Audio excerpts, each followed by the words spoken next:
Quedamos con nuestra primera invitada, que es la doctora Susana Viver, pediatra de atención primaria. Y está hoy aquí porque realmente nos ha hecho un gran favor. Iba a venir otra doctora, pero ayer hablé con ella y está hoy aquí para hablar de su tema y de su profesión, ¿verdad? Un placer venir. Muchas gracias por estar aquí, Susana, hoy con nosotros. Gracias.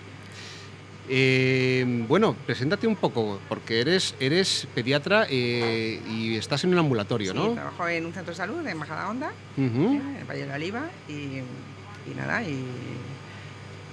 encantada de estar aquí con allí, nosotros. De estar aquí y de hablar de la enfermedad celíaca, que yo creo que cada vez, efectivamente, como bien has dicho, tenemos que quitar muchos mitos porque realmente hay muchos mitos alrededor de la enfermedad celíaca. Bueno, hablando de mitos o hablando de porcentajes, yo, por ejemplo, algo que me gustaría saber, siempre hablamos de que, que el 1% de la población es celíaca y el 75%, 80%, 70%, dependiendo quién lo diga, no sabe que lo es.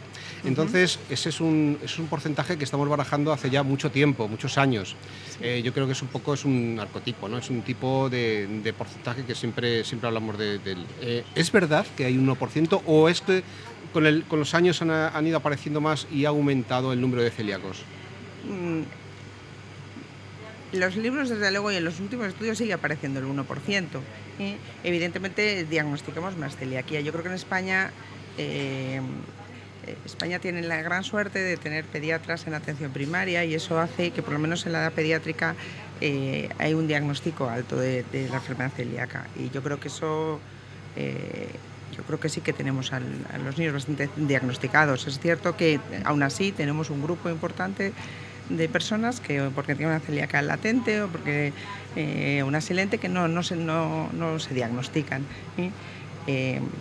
pero yo creo que por ahí andan las cifras, no creo que... A los niños los tenéis bien pillados, los identificáis bastante fácilmente, ¿no? Yo creo que, es cierto, el tener pediatras que conocen la enfermedad, que están bien formados, hace que el diagnóstico sí, que yo creo que estamos muy pendientes. Yo creo que es muy difícil ver un niño con una desnutrición importante ahora mismo, porque realmente no llegan a eso. En cuanto pasan los niños con una sintomatología más clásica, ¿no? Que pasan 2 meses, es que enseguida nos damos cuenta que algo pasa y se diagnostican relativamente pronto. Yo creo que es muy difícil, de verdad, ahora ver un niño celíaco español que llega a desnutrirse de verdad. Que yo no lo he vivido, pero hace a lo mejor 30 años pues sí pasaba. Sí, yo recuerdo a la doctora Chus Pascual comentando precisamente eso que estás diciendo, ¿no? O sea, que la imagen que se veía antes en los libros de la celiaquía clásica, del niño tan delgadito, con la tripa tan hinchada, no llega a ocurrir ahora porque se ataja antes. Claro, entonces el diagnóstico de los niños es, desde luego, en la celiaquia, los síntomas clásicos es que realmente se diagnostican muy precozmente. También tenemos niños menos sintomáticos. La mayoría, bueno, no te digo la mayoría, pero desde luego un porcentaje muy alto. No sé si los síntomas más clásicos de la celiaquía es pues un niño de entre 12 y 18 meses, 15 meses, que quizás es la edad más típica, entre comillas, en el que empieza pues, a perder peso, no gana peso, a veces pierden un poquito de peso, son tripones, están de mal genio, vomitan, tienen diarrea, y ese niño pues se ven y se siguen viendo, pero es cierto que no son todos los celíacos, ni muchísimo menos. La mayoría de los niños celíacos que se diagnostican pues son niños que tienen aftas y nada más. Son niños que tienen una hipertransaminasemia después de tener una mononucleosis y nada más. Y son niños que pues sí tienen unas deposiciones ocasionalmente pues un poquito más grasas a veces, simplemente, ni siquiera estamos ya hablando de diarrea. Que realmente muchas veces tienen muy pocos síntomas. O sea, que estáis muy vigilantes, muy pendientes de esos síntomas tan poco comunes. Sinceramente creo que los pediatras tenemos muy metida en la cabeza la celiaquía y, por suerte, y la verdad es que creo que sí que tenemos una alta tasa de diagnóstico.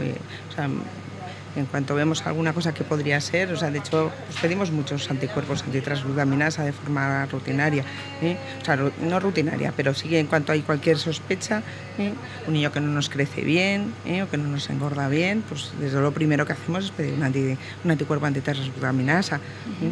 O sea, que yo creo que sí que estamos con la cabeza muy pendiente de la celiaquía y yo creo que pues creo que tenemos una alta tasa de diagnóstico. Y como hablábamos, ¿no?, antes de empezar, de entrar en directo, la celiaquía no es solo dolor de tripa, es mucho más, ¿no? O sea, lo hemos hablado antes, sí. Yo creo que es un error pensar que al niño celíaco le duele la tripa. O sea, el dolor de tripa es quizá lo más inespecífico que existe en la Tierra. Claro. Puede doler la tripa por cualquier cosa y la mayoría de las veces por nada importante. Y el niño celíaco no le puede doler la tripa, por supuesto, pero no es el síntoma fundamental. O sea, es raro el niño que te viene diciendo me duele la tripa y ese niño es celíaco. Eso es, casi te digo que es excepcional. Normalmente le pasa otras cosas. Y a veces les duele la tripa, pero la mayoría de las veces no les duele la tripa. O les duele la tripa un día que ha cogido una gastroenteritis. Claro. Pero yo no creo que el dolor de tripa, aunque por supuesto que les puede doler, no estoy diciendo que no duele, pero no tenemos que tener en la cabeza, el niño le duele la tripa, seguro que es celíaco. Pues puede ser, pero no necesariamente. De hecho, hay un dato que creo que es así, porque creo recordar que lo comentó Nacho aquí en este programa, y es que el 80% de los celíacos diagnosticados son asintomáticos. Sí, es que es la verdad. O asintomáticos son muy pocos sintomáticos. O sea que yo recuerdo una niña mayor, altísima, guapísima, una niña preciosa, o sea que no, una chica, mayor, de 12, 13 años. Lo único que le pasaba era que tenía aftas. Entonces cuando vino la madre, que no le costaba esto de creerse que su hija era celíaca, porque decía, pero si no tiene ningún síntoma. Y la respuesta era, no, sí tiene un síntoma, las aftas.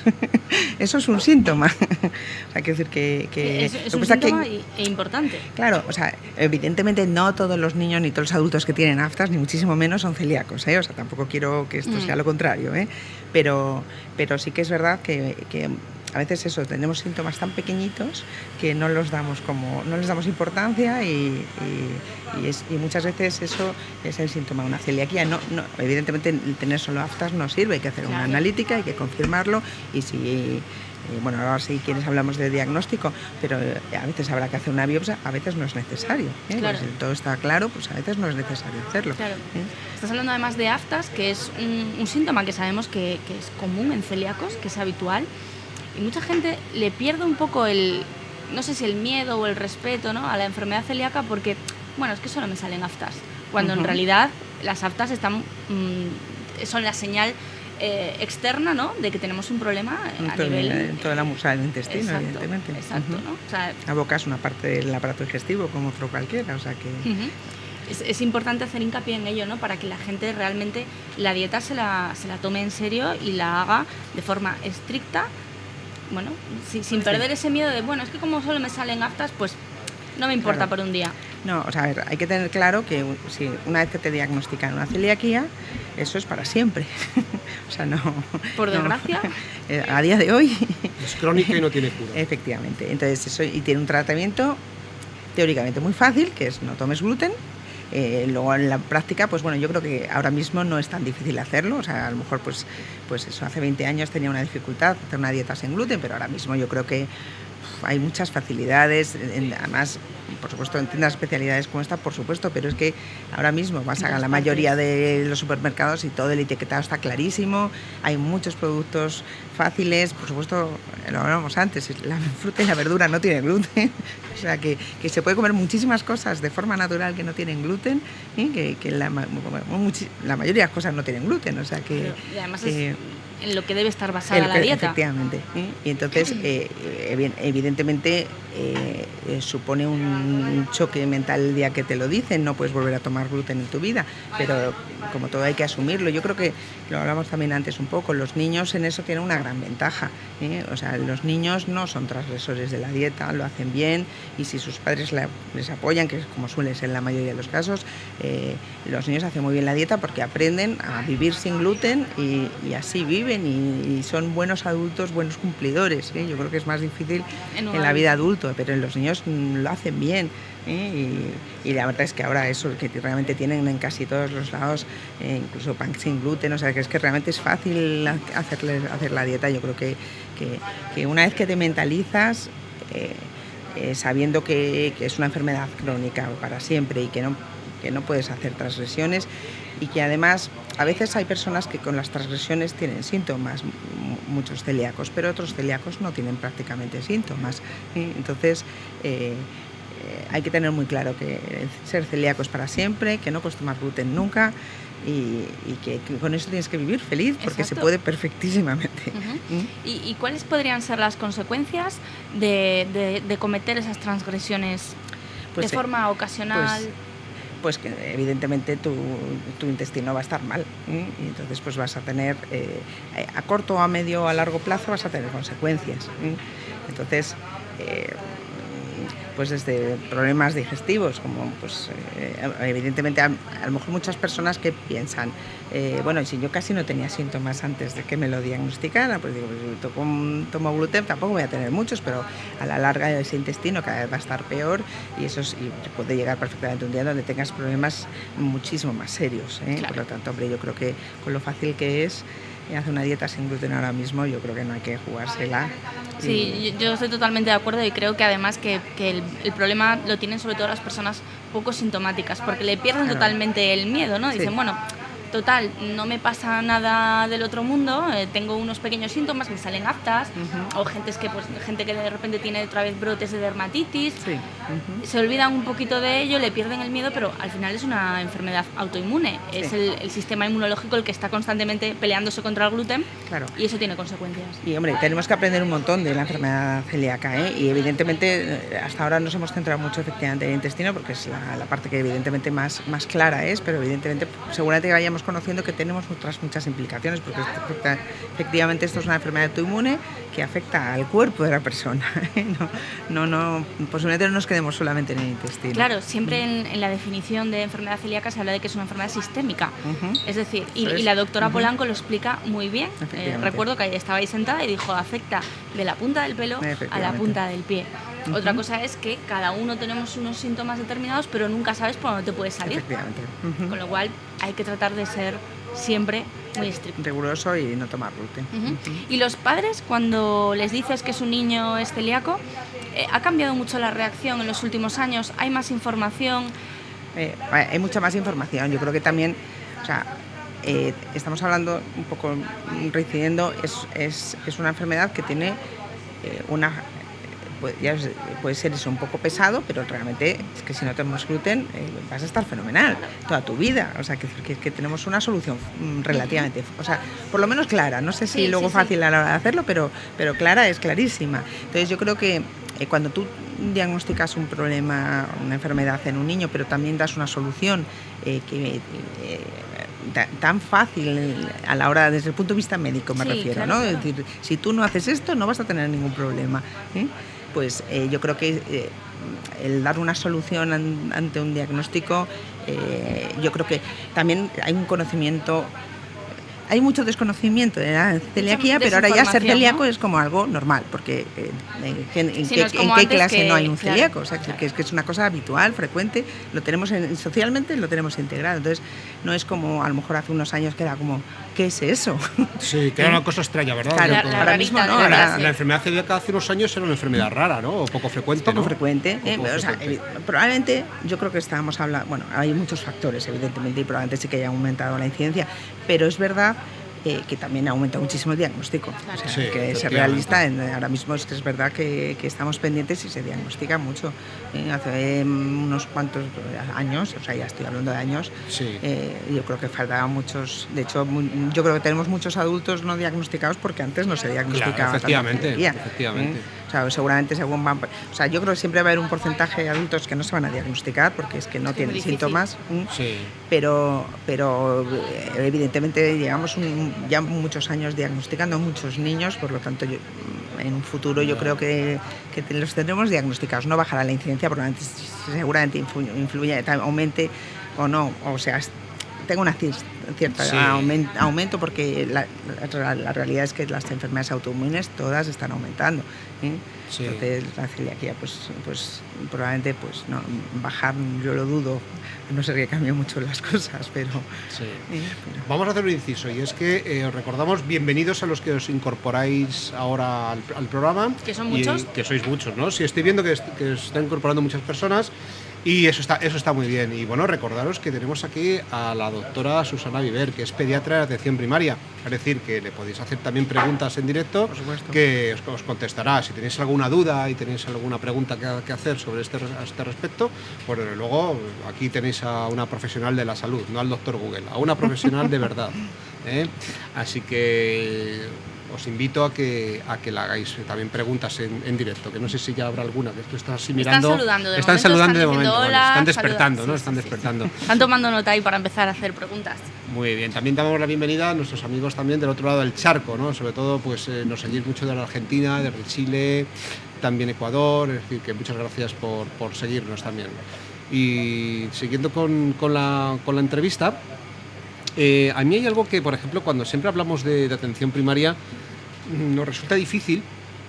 Nosotros, que claro, no somos médicos tampoco, pero sí estamos muy al lado, ¿no? Muy a la mano de toda esta problemática, hablando con celíacos continuamente.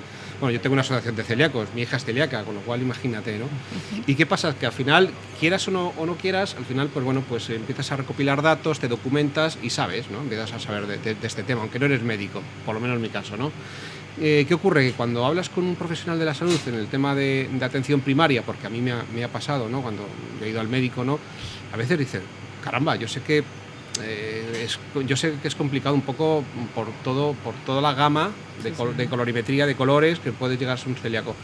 Pero hay casos que son como muy patentes, ¿no? Que son muy visibles.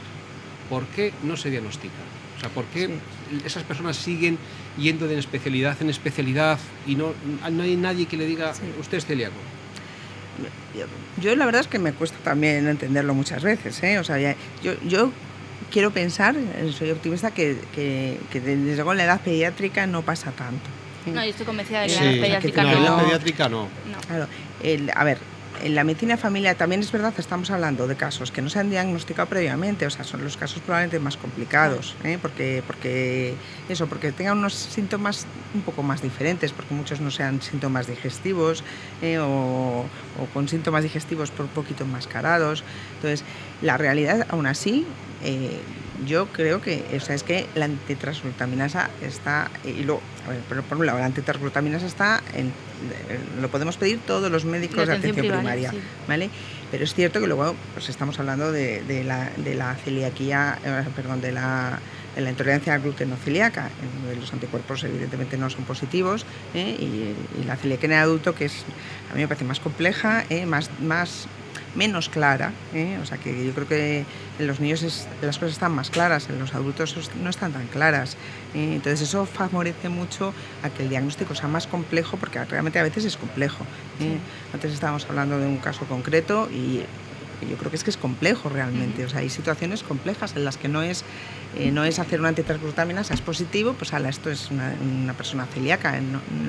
Muchos casos no son así y en muchos casos se mezclan muchas cosas. Entonces, yo creo que sí que hay cierta dificultad en algunos casos, ¿eh? Hay otros que son clarísimos y que evidentemente, pues bueno, si no se diagnostican, pues muchas veces pues las cosas que a veces pasan, pero no...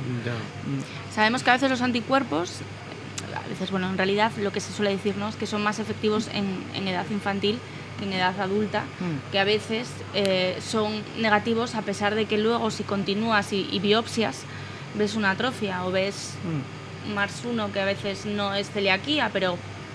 Sí. En niños sí son más eficaces. En niños, ¿no? desde luego, aunque seguro también hay casos de intolerancia no celíaca, pero son menos, son minoritarios, la verdad. En los niños el diagnóstico es muy claro y yo creo que realmente es fácil, o sea, no creo que sea... Y además eso con los nuevos criterios en el que podemos evitar en un porcentaje altísimo, cada vez más alto. Yo creo que cuando se hicieron los nuevos criterios en 2012, los gastroenterólogos estaban todavía, les costó, bueno, como todo, ¿no? Todo cambio hace un poquito que... la inercia de hacer biopsias pues cambió mucho, y al principio pues se siguen haciendo bastantes biopsias, pero yo ahora mismo creo que el niño raro es el que se le biopsia, ahora mismo el que tiene dudas, el ¿no? que hay dudas suficientes para tenerle que hacer una biopsia. La mayoría de las veces no es necesaria, o muchas veces, no la mayoría, pero muchas veces no es necesaria una biopsia. Eso quiere decir lo fácil, o sea, lo claro que está ahora mismo el diagnóstico en los niños. Digo, yo creo que en los adultos se mezclan más cosas, o sea, que tenemos unas entidades que no son tan claras, y eso es lo que hace difícil el diagnóstico. Yo creo que más va en ese...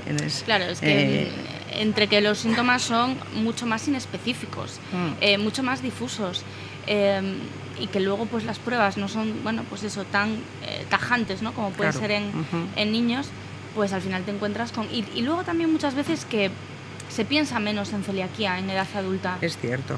¿No? Es cierto, o sea, es cierto que en edad adulta se piensa menos en celiaquía. Ahora, muchas veces, antes esto era un problema de los niños, los adultos no eran celíacos, o sea, eran celíacos solos y eran celíacos de niños, y si no eran celíacos. Cada vez hay más conciencia también en la profesión sanitaria, en los médicos, que la celiaquía se puede diagnosticar perfectamente en cualquier momento de la edad, pero bueno, yo creo que se ha avanzado muchísimo, y si a lo mejor miramos, no te voy a decir más tiempo, pero hace más 10 años, pues esto es muy distinto ahora mismo, y ya no te digo si remontamos más tiempo. Totalmente. Yo creo que sí que vamos avanzando, pero es verdad que la enfermedad celíaca, el conocimiento que tenemos de la enfermedad celíaca también está cambiando, y cada vez sabemos más y vamos a aprender muchísimo en los próximos años. Yo no tengo ninguna duda que tenemos muchas lagunas de conocimiento, y que ahora mismo pues hay respuestas que probablemente no sepamos responder, y que estoy convencida que en los próximos años vamos a saber contestarlas. Claro, efectivamente. Vamos ya a las preguntas de los televidentes, las personas que están siguiéndonos. Saludos a Mercedes López, a Rosario Toscano, a María Carmen Moreno, a Carmen Ruiz, también que está por aquí, Teresa Medina, Juan Luis Quirós, es decir que bueno, pues hay por aquí personas ya viéndote a ti, que es realmente la protagonista, porque a nosotros nos tienen ya más vistos que el demasiado. Bueno, lo que quiero contar, Mercedes López, vamos a empezar con Mercedes López. Bienvenida al programa, Mercedes. Vamos a ver, aquí tienen dos preguntas, pero dice: el niño de 8 años tiene anticuerpos negativos pero genética positiva. Se refiere a otra cosa, que es: ¿se puede dejar el gluten y hacer después la biopsia de un niño de 8 años? Dice, es que le daña a comer, sin gluten debe ser. El niño de 8 años tiene anticuerpos negativos, pero genética positiva. ¿Tenemos un niño con genética positiva? Sí, dice, ¿se puede dejar el gluten y hacer después la biopsia de un niño de 8 años? A ver, un niño con genética positiva y anticuerpos negativos. Tiene genética positiva y anticuerpos negativos, y está asintomático, entiendo. Ese niño no es celíaco, por ahora. Por lo tanto, ese niño no debe tomar una dieta sin gluten. Claro. ¿Vale? Que la genética por sí sola... Claro, la genética es una predisposición a que la mayoría de las personas que tienen una genética positiva no van a ser celíacos nunca. Entonces, el hecho de la genética en sí misma solo, me imagino que le han hecho la genética porque tendrá un familiar en primer grado celíaco, me imagino.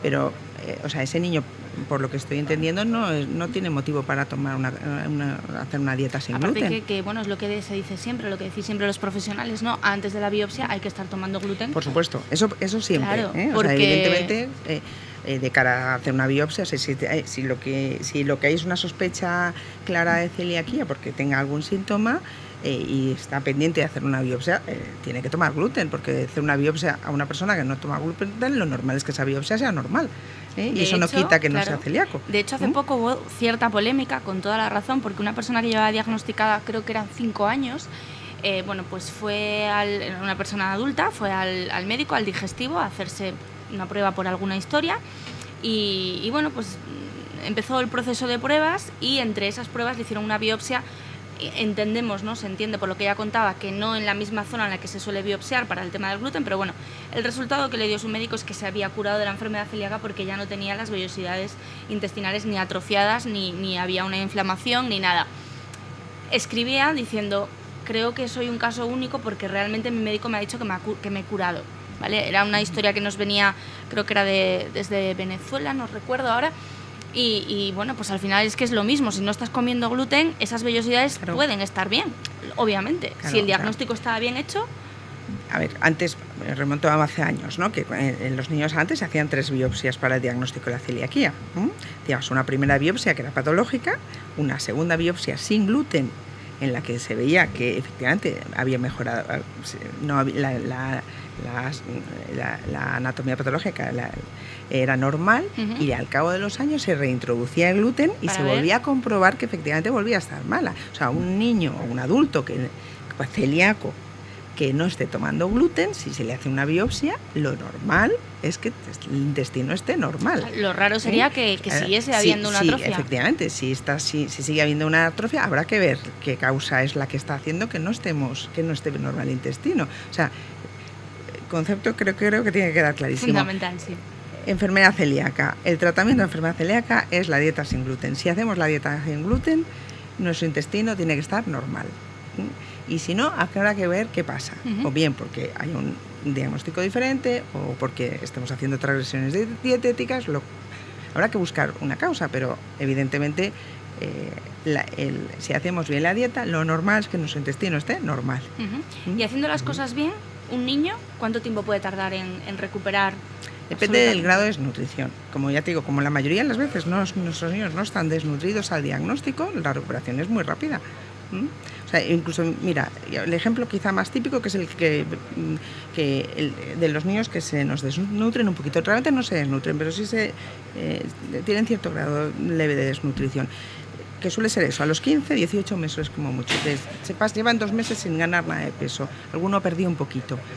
Esos niños muchas veces en 2 meses han recuperado el peso que tendrían que tener. En 2 meses nada más. Sí, muchas veces, como hay... A veces lo que pasa que a lo mejor también eso puede causar un poquito puede desconcertar un poquito cuando tenemos una celiaquía intensa, o sea, mucha alteración intestinal.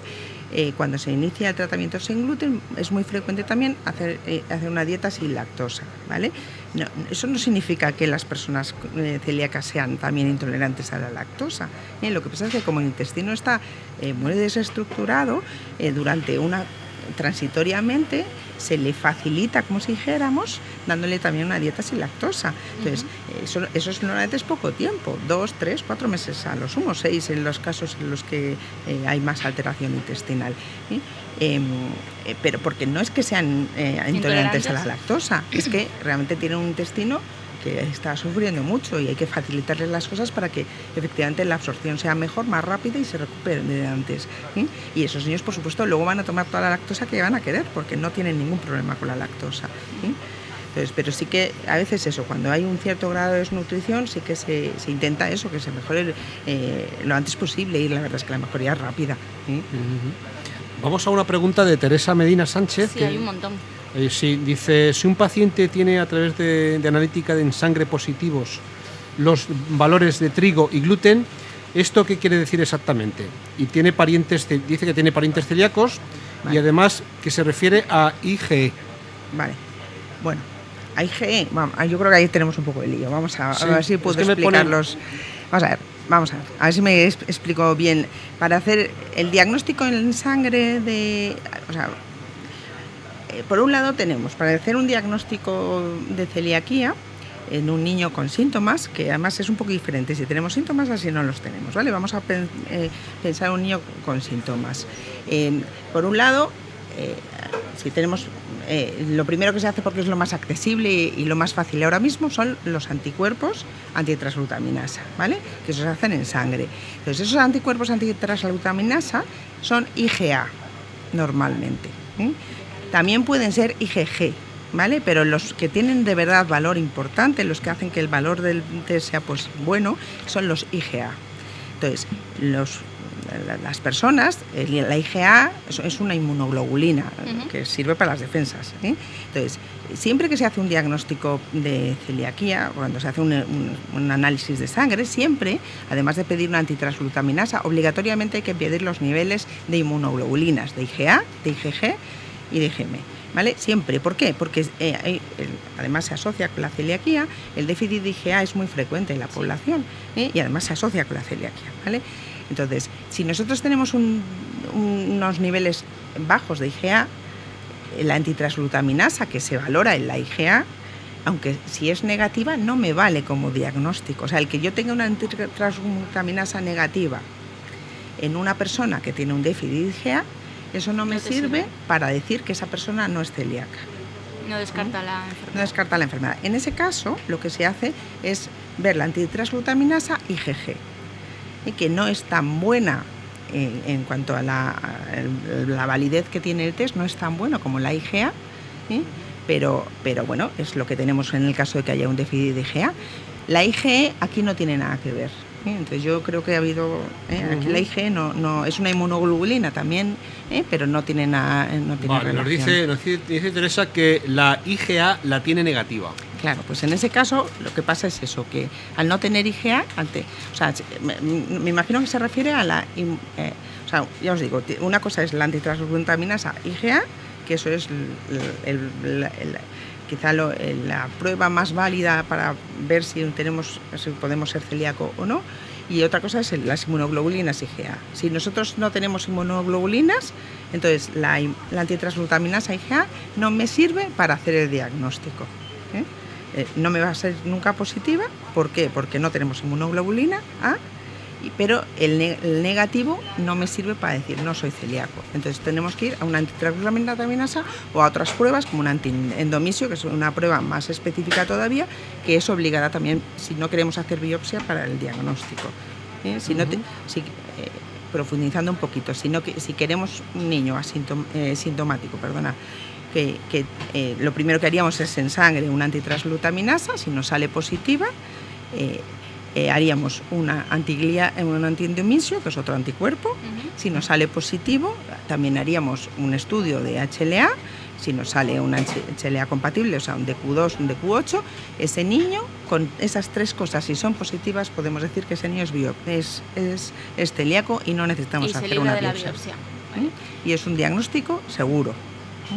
¿Los padres todavía les da un poquito de reparo el hecho de que se pueda diagnosticar sin biopsia? Porque si conocemos algún caso que lo piden, ¿no?, para asegurarse al 100%. Sí, pues yo no tengo esa sensación. Ya te digo que, a ver, realmente revés, 2012, son 2018, o sea, son 6 años solo, claro. Que es poco tiempo. Eso influye también mucho en lo que nosotros, los profesionales médicos transmitamos a los pacientes.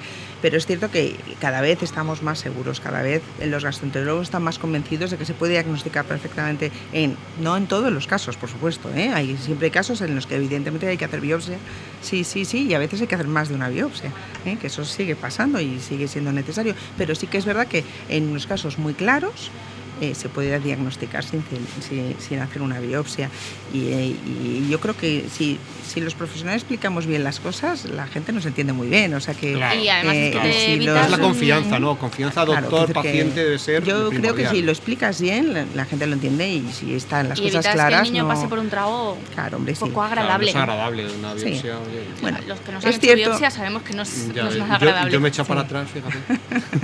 Hombre, ahora siempre se hace una biopsia con sedación. Yo creo que tampoco, ahora mismo yo creo que se puede hacer tranquilamente una biopsia y tampoco pasa nada. O sea, que la prueba no es como hace unos años. No. O sea, yo creo que ahora no creo que haya ningún sitio en España donde se haga una biopsia sin sedación.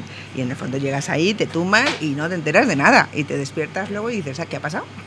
Sonriendo normalmente. O sea, que yo creo que ahora mismo también hay que, también hay, igual que os digo, que fenomenal si no hay que hacer biopsia, pero también la realidad es que hay que hacer una biopsia, hay que hacerla. Y es la forma de tener las cosas más claras y no es un trauma. Y, te digo, es verdad, yo he vivido las endoscopias sin sedación de más joven, y reconozco que es que eso, entiendo que eso es muy desagradable, pero ahora mismo es que yo dudo mucho que se haga una endoscopia sin sedación en este país. No, me imagino que la tecnología también habrá influido, claro. Es decir, no es igual... Es que es muy sencillo realmente, ahora tenemos fármacos maravillosos que con un riesgo bajísimo y que yo creo que, ya os digo, no creo que se hagan biopsias, endoscopias sin sedación, porque me parecería un poquito... Chocante. Chocante. Hay otra pregunta curiosa de Charo Ruiz, que dice: buenas tardes, mi pregunta es la siguiente. Soy celíaca y mi nieta le han diagnosticado por alteración en las glándulas suprarrenales, tiene 10 años, baja estatura, puede ser síntoma de celiaquía, le van a hacer la prueba de la medición de la muñeca para ver la edad ósea.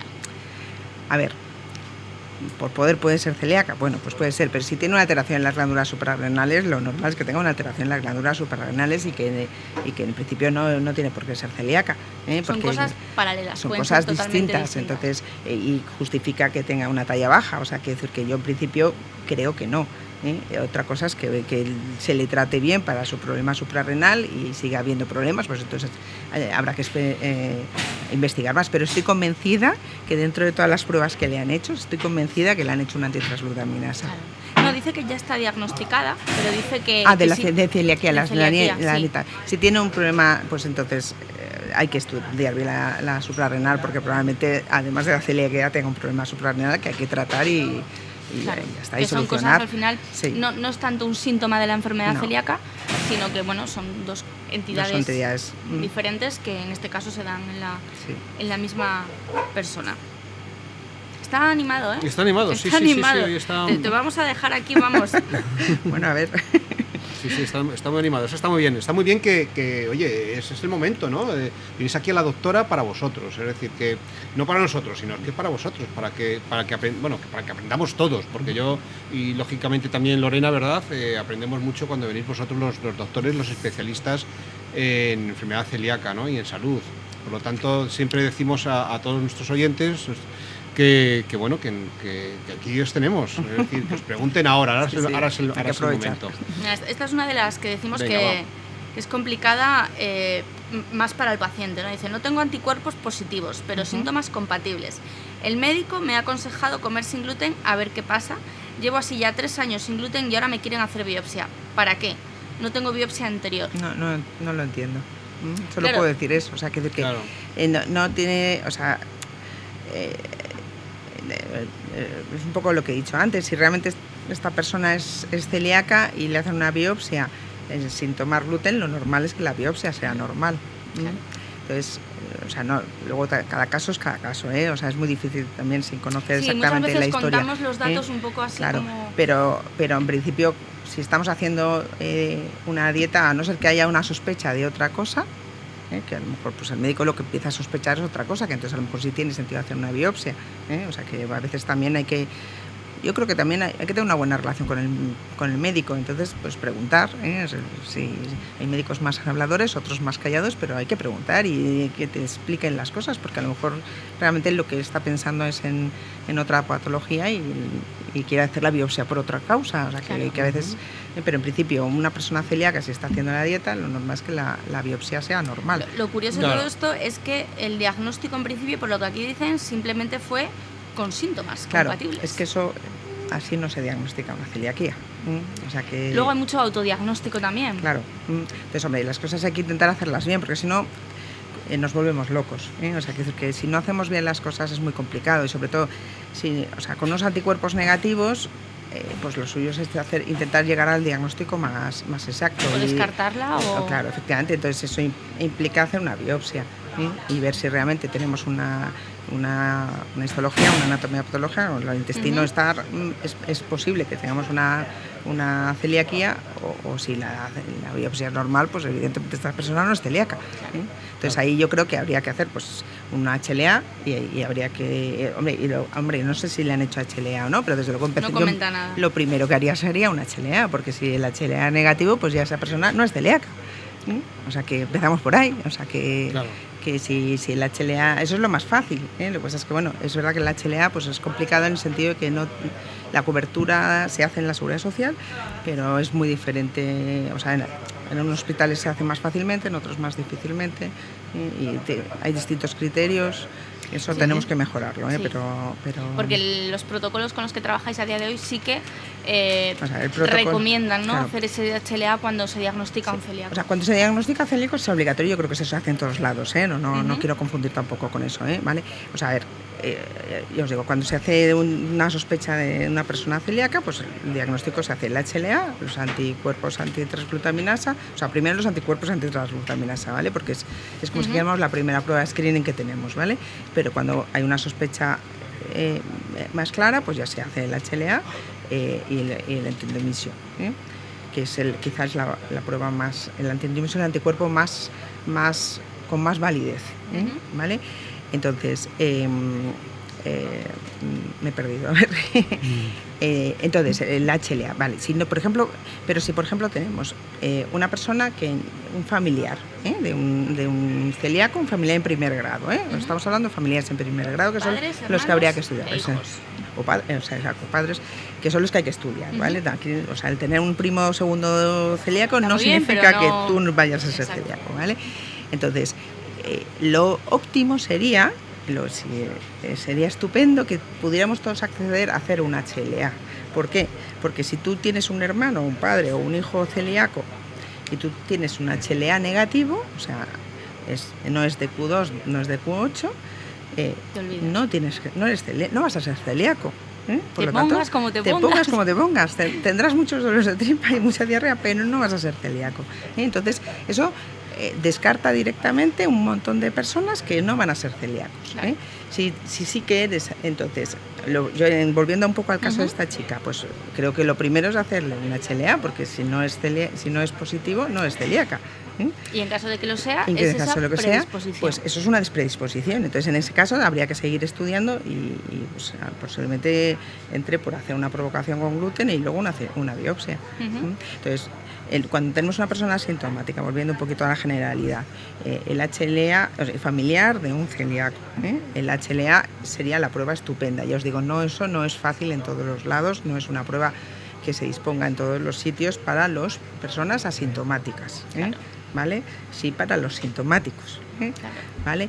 Entonces, ahora, a día de hoy, lo general es seguir utilizando la antitransglutaminasa como parámetro de diagnóstico inicial, de screening. ¿Cómo está esto hoy? Sí, está muy bien, está muy bien. Está muy animada. Una pregunta. Hablando de dieta, hemos hablado de dieta, hay que hacerla sin transgresiones. Una vez que se diagnostica a un niño y empieza a tomar esa dieta sin gluten, ¿cuál es el seguimiento que tiene que hacer el pediatra para comprobar que todo va bien, que todo está ok? Pues, a ver, al principio el seguimiento es más, ya os digo, también depende del grado de desnutrición, O sea, si el niño está muy poco sintomático, pues se hace un seguimiento, pues por supuesto de peso y de talla, por supuesto, y de los síntomas, y se hace una analítica, pues al principio es más frecuente, también dependiendo de las cifras que tengamos en los marcadores. Si son muy altos, pues los marcadores más o menos así de media tarda un año en negativizarse, y eso hay que tenerlo claro, y no quiere decir que el primer año en 2 meses no se negativizan. Sobre todo si son muy altos tardan tiempo en negativizarse, y eso hay que tener paciencia y no hay que agobiarse. Entonces al principio sí, pues se hace depende un poquito, si hay más desnutrición, pues el seguimiento evidentemente tiene que ser más frecuente. Si no hay desnutrición, pues se puede hacer un seguimiento pues más esporádico el primer año, y si al año o un poquito más se negativizan los anticuerpos, realmente un niño celíaco y un adulto celíaco necesita controles anuales con analítica, control de peso y talla, y ya está. No hay que hacer nada más. No hay que repetir biopsia. Si no tenemos ninguna duda en el diagnóstico, no hay que repetir biopsia.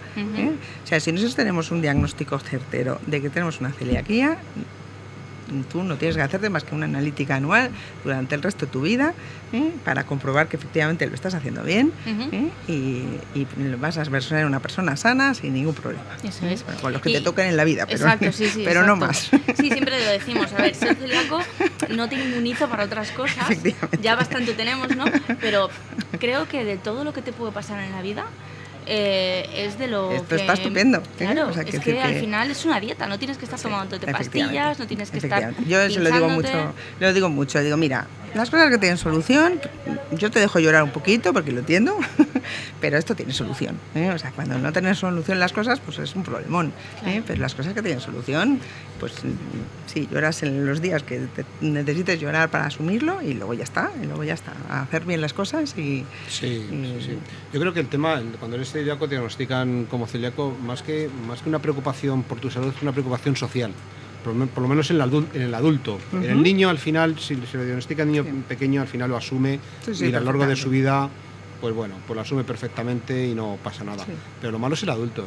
Adultos con 50, 60 años, personas que además tienen una relación por su trabajo social importante, de restaurantes, es decir, gente de negocio, que además hacen sus propios negocios en cenas, ¿no? En comidas. Pues claro, imagínate con bueno, pues una persona haciendo un negocio que va con otra y va a un restaurante al final buscando, es decir, es un poco complicado. Es más complicado, sí, sin duda. Coordinar tu vida como celíaco con tu vida normal. Pero aparte de eso, nada. Pero yo creo que estoy totalmente de acuerdo, ¿eh? Y además ya no solamente es por la vida social, que por supuesto, sino también por la propia persona. O sea, quiero decir que no es lo mismo que de niño te digan, mira hijo, no comas pan, a que cuando después de eso, de tomarte la cerveza toda tu vida, el pan por supuesto que además te encanta, porque, o sea, al celíaco no tiene por qué no encantarle el pan, ¿eh? O sea, de hecho lo normal es que le guste. Claro. Pues eso, que a un señor de 40 años, 50 años, 60 años, 80 años, que los hay, ¿eh? O sea, que te digan que no puedes tomar pan ni cerveza, pues psicológicamente necesitas un tiempo, claro, asumirlo y decirle, es un cambio importante. Pues tampoco estoy tan mal, por eso que hablábamos un poco antes, ¿no? Pues sí, evidentemente implica más dificultad, pero aún así yo creo que esto sí que ha cambiado muchísimo en los últimos años, ¿eh?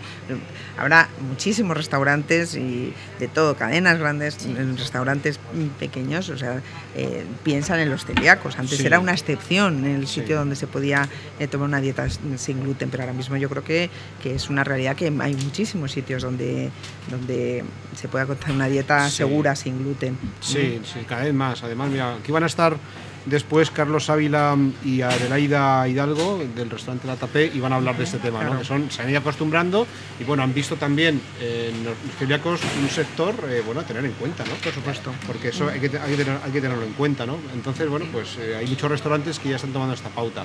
¿Dónde crees que hay más transgresiones? ¿En la edad adulta o en la infancia? En la infancia no, yo creo que no hay transgresiones. Hay muy pocas transgresiones. No, quizás cuando llegan a esa etapa de adolescencia, ¿no? Es muy impresionante ver un cumpleaños de niños de 4 años, no te estoy hablando de niños más mayores, que a lo mejor es más complicado, en el que el niño, por supuesto, pero toda la clase está pendiente de que el niño celíaco no tome nada. Enseguida dicen, no, que esto no lo puede tomar. Y el niño celíaco lo sabe perfectamente, sabe las marcas de chucherías, de patatas y demás, de golosinas que puede comer y las que no.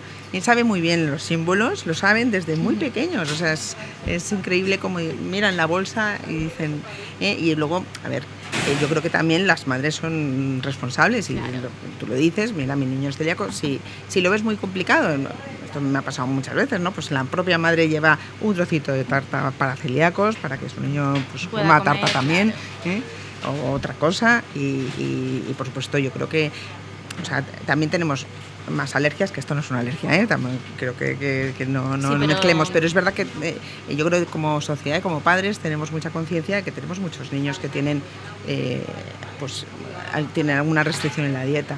Y yo creo que es una cosa que se pregunta en los colegios, en los comedores está muy claro, pero en los cumpleaños también lo tenemos bastante claro, o sea que yo creo que los niños es difícil, los adultos yo creo que es más fácil. También los niños son súper responsables, a mí cuando me dicen, yo digo, no, perdona, los niños son súper responsables, tú a un niño le dices no hagas esto por esto y el niño es que es súper responsable, los adultos somos mucho más irresponsables y somos mucho más, no pasa nada, por una vez no pasa nada, los niños no hacen eso, los niños... Ayer me contaban unos amigos que conocen a una niña celíaca de 5 añitos y que ella sabe perfectamente lo que puede y lo que no, y dice, esto no, que tiene bicho, tiene bicho y que tiene bicho, y le llama bicho al gluten, pero es verdad, y yo creo que estoy completamente de acuerdo. A mí me diagnosticaron, bueno, joven, pero un poquito tarde, ¿no? Pero con 14 años, y mi adolescencia yo tenía muy claro que, además yo soy muy sintomática, ¿no? Entonces tenía muy claro lo que no, y nunca se me ha pasado por la cabeza decir, venga, voy a probar sé que está prohibidísimo para mí. Y a día de hoy, lo que llevas diciendo todo el rato, tenemos tantas opciones, tantas, hemos logrado tantas cosas en los últimos, ya no digo 20, los últimos 5 años, el cambio ha sido tan brutal. Bestial.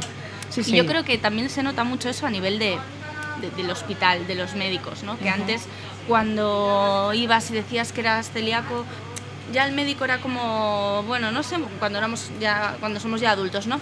Y ahora es como mucho más normal. Sí. ¿No? Yo creo que está muy normalizado y así de ahí hay que seguir, normalizándolo cada vez más. O sea que... Sí. Bueno, tenemos aquí bueno, tenemos varias. Tenemos preguntas para aburrir hoy. Sí. A ver, María Teresa Gómez Hernández. Después de 15 años sin gluten, hoy me ha mandado la doctora reintroducirlo un mes para hacer gastroscopia. ¿Es suficiente un mes? Tengo genética positiva, Hashimoto y muchos síntomas. He mejorado mucho con la dieta. Dice, ella cree que como en genética pone riesgo moderado, cree que soy celíaca. Me hicieron biopsia y cuando lo dejé me salió Helicobacter, anticuerpos negativos, soy DQ2 y DQ8 positivos. Ojo, pues la genética ya la tiene sin gafas completita. No veo Sí. sin Hombre, gafas no veo nada. Un mes, bueno, no soy, yo soy pediatra. Quizá me parezca un poco, un mes, pero bueno, depende también de la cantidad de gluten, o sea, hombre, un mes tiene que tomar gluten, no vale tomar un trozo de pan cada 3 días, Si en un mes toma mucho gluten, yo creo que puede ser suficiente, pero tiene que tomar mucho gluten, Claro. O sea, no vale... Yo solo de pensarlo entro ya en calor, Claro. solo de pensar en tomar tanta cantidad de gluten a diario. También, hombre, vamos a ver, en principio lo que quieren es confirmar una celiaquía, lo cual me parece correcto, o sea, porque también es verdad que no puedes tener una persona que es celíaca, que es posible que tenga síntomas, cuando introduzca el gluten no lo puedes tener tampoco mucho tiempo. Entonces, yo creo que si toma gluten suficiente, os digo, no vale eso, tomarte un trocito de pan pequeño cada 5 días y ya está, pero si toma todos los días gluten en cantidad suficiente, yo creo que sí puede ser un mes suficiente. Es lo bueno que tiene que te diagnostiquen en edad pediátrica, que estas cosas no van a ocurrir, ¿no? Claro. Si eres celíaco te lo aseguran al 100% y a partir de ahí no hay marcha atrás con el diagnóstico. En adultos es mucho más complicado, sobre todo cuando la gente por su propia iniciativa deja el gluten porque sí, luego hay que echarle valor, ¿no? para reintroducirlo. De todas maneras, piensa que yo no me acuerdo ahora exactamente desde cuando tenemos opción de los HLA, pero no estamos hablando mucho tiempo. O sea que y de la antitetragglutaminasa, pues o sea, ahora mismo es algo habitual, pero hace 20 años no lo era. O sea que es que tenemos muchos diagnósticos de hace tiempo en el que era mucho más difícil el diagnóstico, porque no teníamos tantas armas diagnósticas. Entonces, y la antiendomisio lleva mucho tiempo, pero es verdad que ahora el antiendomisio es más difícil de hacer, o sea, es una prueba más difícil, por eso no se hace de primeras. Pero también es en sangre, es un anticuerpo en sangre. Sí, pero es complicada, no es un aparato que lo hace. Entonces, es una prueba muy buena, pero es más complicada, depende también lo hace un médico, o sea, que tiene su complicación. Pero... o sea, yo creo que es que ahora mismo es más fácil diagnosticar la celiaquia que hace 20 años. Totalmente, mucho más fácil. claro. Entonces hay muchas personas que a lo mejor tienen un diagnóstico que no fue claro entonces, porque no había tantas posibilidades. Y ahora mismo a lo mejor es mucho más fácil, hay más armas para poder hacer un mejor diagnóstico. Claro, pero hombre, esta persona yo creo que si tiene todas las papeletas, la realidad, para ser celíaca, pues si tiene la genética tan clara, yo creo que... Claro, es que ella dice aquí que su médico le parece que no, porque la prueba genética, es verdad que el informe a veces luego te pone esto de riesgo moderado. Sí. Dice que al tener riesgo moderado al final es riesgo igual. Es riesgo, exacto. O sea, la genética solo es sí o sí tienes o no. posibilidades o no tienes posibilidades. Claro. Puedes tener muchas posibilidades o pocas posibilidades, pero no te está diciendo tú eres celíaco. Evidentemente, si no tienes posibilidades, pues no las tienes. Claro. O sea, la genética nos descarta. No sirve para el diagnóstico, confirmar. no sirve para decir tú no. O tú sí tienes papeletas, Claro. Puedes tener una papeleta y te puede tocar, o puedes tener 99 papeletas y te Y libras. has librado, sí. Al final es estadística pura y dura, Efectivamente, pero en el momento en el que hay riesgo, te puede tocar. Efectivamente. efectivamente. Esto no es como la lotería. Entonces, el HLA es importante para valorar, para ver si te toca, o te puede tocar o no te puede tocar. Luego hay que confirmarlo con otras cosas. No es en sí misma, no es diagnóstica de nada. Claro, de hecho, a veces ocurre gente que tiene anticuerpos negativos, que tiene síntomas, le hacen una biopsia, le da un MARS1 y de repente el HLA es negativo. Ese MARS1 es otra cosa. Es otra cosa. Es fármacos, es el Helicobacter o lo que sea. Entonces, ahí a mí sí que me parece una prueba muy importante la genética. Sí, sin duda lo es. O sea, la genética es muy importante. Si no tienes los alelos, no. Y yo creo que eso, un poco lo que hemos hablado antes, desde luego para la valoración de las personas, de los familiares de primer grado, ojalá cada vez podamos hacerlo más y sea una cosa, sea la prueba de inicio, porque el hecho que te descarten como posibles candidatos a ser celíaco, pues yo creo que es una gozada de cara a una persona que sabe que en principio solamente por ser familiar tiene riesgo. Claro. Hay mucho desconocimiento de todas maneras sobre la genética, porque comentan aquí, dicen que le han mirado el DQ2 y el DQ8, pero solo tengo un alelo del DQ2, entonces le han dicho que es portadora pero que no va a desarrollar nunca la celiaquía. Bueno, yo creo que Teresa nos va a contestar mucho mejor a eso, ¿eh? Sí. Además tenemos un curso sobre, creo que sobre esto, además. Pero en fin, yo creo que si tienes un alelo... Sí, exacto. Si eres portadora... Eres portadora. El riesgo evidentemente va a ser más bajo. Pero es lo que digo, pues solo tienes una papeleta. Estoy hablando metafóricamente. Pero bueno, yo creo que esa pregunta Teresa os la va a contestar. Sí, además, mira, yo tengo aquí una chuletilla que me he traído para decirlo bien, correctamente, porque esto de genética, cuando te metes en alelos, en DQ2, no sé qué, es fácil de equivocarse. No, a veces salimos con la cabeza aquí que decimos, no sabemos ni cuál es nuestro nombre ya. Y entenderlo es complicado, sobre todo hacerlo entender, ¿no? Sí. Lo que hoy el curso va sobre la herencia de los marcadores DQ y cómo influye el genotipo de los padres en los hijos y viceversa.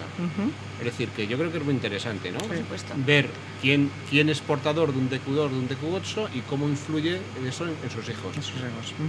Porque hay un tema muy curioso, ¿no? Eso de decir, bueno, yo soy portador y quizás a lo largo de mi vida o no debuto con la enfermedad, sí o no, pero ¿qué realmente? Porque creo que eso es una parte un poco no muy clara, ¿no? ¿Qué es lo que qué es lo que hace que debute la enfermedad? No se sabe. Ese es el problema. No se es sabe. que ahí está, o sea, realmente ¿qué? Yo entiendo que es una dificultad. O sea, a ti te dicen, mira, sí, te hemos hecho la genética, eres familiar de una persona celíaca, te hemos hecho la genética, o eres una persona de riesgo, ¿eh? O sea, no solamente son los familiares. Por ejemplo, los niños con síndrome de Down tienen un riesgo mucho más alto y también son indicadores de hacerle el HLA. O sea, hay una serie de patologías que tienen mayor riesgo de ser celíacos y estaría indicado también hacer el HLA. Estoy insistiendo mucho en los familiares porque es el grupo mayor, por supuesto, pero no es el único grupo, ¿vale? Entonces, pero es cierto, o sea, tú te hacen el HLA, te dicen, eres portador, puedes desarrollar una celiaquía o no.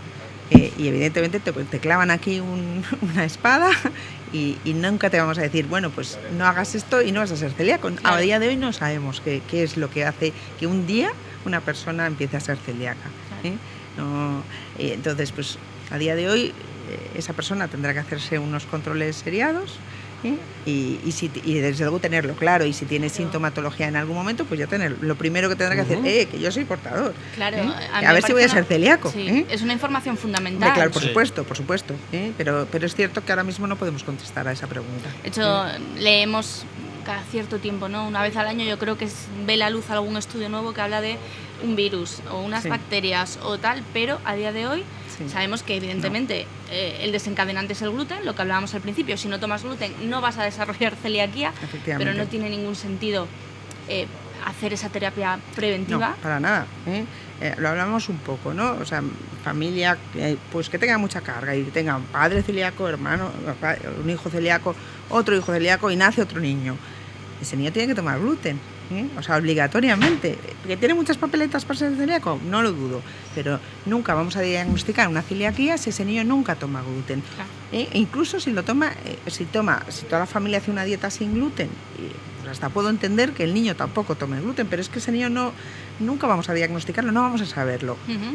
A lo mejor el día que se vaya a su casa y empieza a tomar gluten porque se case y tenga una mujer que no sea celíaca, y ahí es a lo mejor cuando empieza a debutar, pero evidentemente evidentemente nunca lo vamos a saber. Entonces, en principio lo que hay que hacer es a un niño, pues a los 6 meses, que es cuando se empieza la introducción de gluten, más o menos, se le debe dar gluten, y si desarrolla la celiaquía, pues que mira, lo vamos a saber, Claro. y es otro más en la familia que es celíaco, Eso es. pero yo creo que tener las cosas claras es muy importante siempre.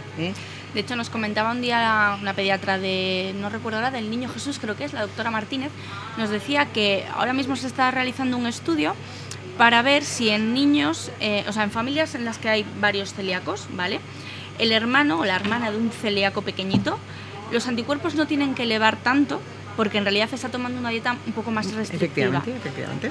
Creo que la cifra era como si el niño celíaco tiene que llegar hasta 10 por encima de la cifra de corte para ser diagnosticado, para que se consideren anticuerpos positivos, el hermanito solo tendría que llegar a 6. Claro. Precisamente porque está menos expuesto al gluten, ¿no? Efectivamente, o sea, cuanto menos expuesto estés al gluten, o sea, un celíaco, ¿por qué le bajan los anticuerpos cuando deja de tomar gluten? Pues porque no toma gluten, y en un año y medio tiene 0 anticuerpos. O sea, y mientras no tome gluten va a seguir así. Entonces, evidentemente, una persona que toma muy poco gluten o no toma gluten, los anticuerpos van a ser 0, igual que lo son los celíacos que hacen una buena dieta. Claro. Bueno, eso es muy interesante. Eso es interesante. Son las 5:30, llevamos una hora.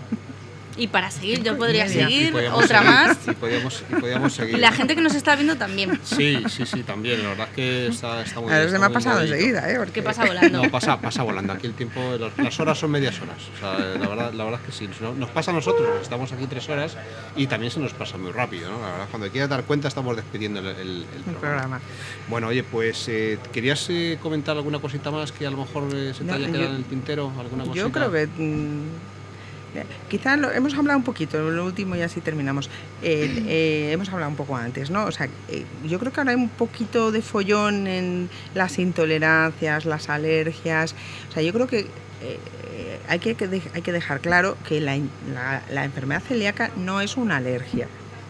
Entonces, yo creo que eso muchos de los padres no lo tienen claro. Entonces, cuando igual que necesitamos unos meses para desarrollar la celiaquía, y es así siempre, o sea, no, un niño, en los niños es unos meses, un poco contestando, parecía a la señora que nos ha preguntado antes. Cuando eres adulto, si yo me tomo una barra de pan todos los días, es que voy a tener síntomas enseguida. Claro. Pero un niño de 6 meses no va a tomar una barra de pan todos los días, va a tomar un poquito de gluten, que además es lo que debe ser, la introducción debe ser progresiva. Entonces, no se va, si es celíaco no lo vamos a saber hasta dentro de unos meses, porque no es una alergia, no es que yo me tome gluten y me pongo un malo, eso no pasa en la enfermedad celíaca. Entonces, hay que dejar claro eso, no es una alergia, es una intolerancia, una afectación digestiva de todo el cuerpo, pero donde más lo vamos a ver es en el aparato digestivo, y eso necesita un tiempo, no se puede, no es eso, no es una alergia. No es algo inmediato. Efectivamente. Sí. Entonces, bueno, pues por eso hay que también estar, pues más pendiente, ¿no? Sobre todo los niños que, pues por familiares, ¿no? Tengan esa predisposición genética. Familiares sí no, O sea, yo creo que la mayoría de los niños que se diagnostican no son familiares de celíacos. De hecho, a veces nos cuentan Teresa y Eva que es al revés, que diagnostican a un niño y empiezan a subir casi para siempre, arriba, un padre, una madre, de repente un abuelo. Eso es lo más frecuente, o sea, casi siempre el diagnóstico es de un niño. Y ahí, al estudiar al resto de la familia, es cuando dices, pues mira, es verdad, el abuelo, el padre, el hermano. Bueno, el hermano no suele, porque ya os digo que normalmente el caso siempre suele ser un hermano, un hijo, o sea, un niño, y luego ya lo que se están más pendientes es el resto de los hermanos. Claro. Que no tienen que la mayoría de las veces no son celíacos. Sí, porque antes se decía también, donde hay la doctora Isabel Polanco siempre lo dice, donde hay un celíaco siempre hay otro. Hombre, en las familias, de algún sitio que viene. Estamos hablando de una predisposición genética. Claro. Si no hay predisposición genética, no tenemos celiaquía. Por lo tanto, esto se hereda. Claro. Puede haber alguna mutación de nuevo, pero esto se hereda. La predisposición, no la enfermedad. Exacto. Y es muy curioso eso, porque hay veces que dicen, no, es que es el niño celíaco, pero es el único de toda la familia. Pero os han hecho la HLA, ¿qué es eso? Dices, pues hay que buscar porque seguro que se encuentra. Exacto, que hay mucho celíaco asintomático y que luego te llega el diagnóstico, pues igual cuando has desarrollado otros problemas autoinmunes o tienes una anemia ya importante, claro. y bueno, sí, siempre hay que estar atento de eso. Y hace unos años se decía mirar también en los familiares de primer grado, pero ahora se hace más extensivo, sí. Y también los de segundo grado, porque también puede existir. Sí, sobre todo eso, no de abuelos hacia nietos, porque yo creo que eso no es correcto, pero sí al revés, ¿eh? Claro. Porque niños, ya os digo, yo creo que estamos más pendientes, hay más diagnóstico, pero lo que sí que tenemos muchos abuelos que no saben que son celíacos y lo son.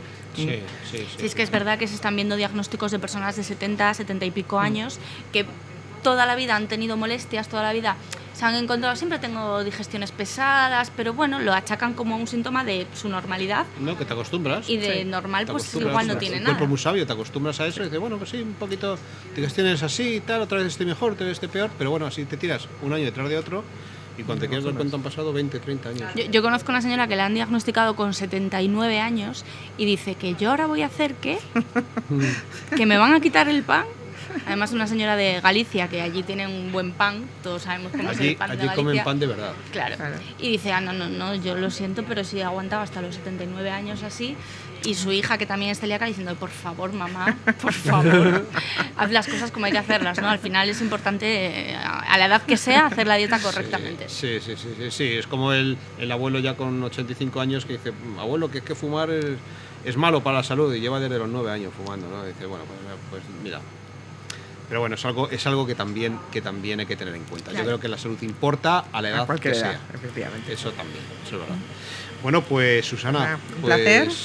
Ya hemos tenido aquí la entrevista, más de una horita. ¿Te la has pasado bien? Fenomenal, un placer haber venido. Estupendo. Genial, pues nada, te emplazamos en otro Cuando momento. queráis. Muchísimas gracias. Muchísimas gracias, un Susana. placer. Muchas gracias por venir.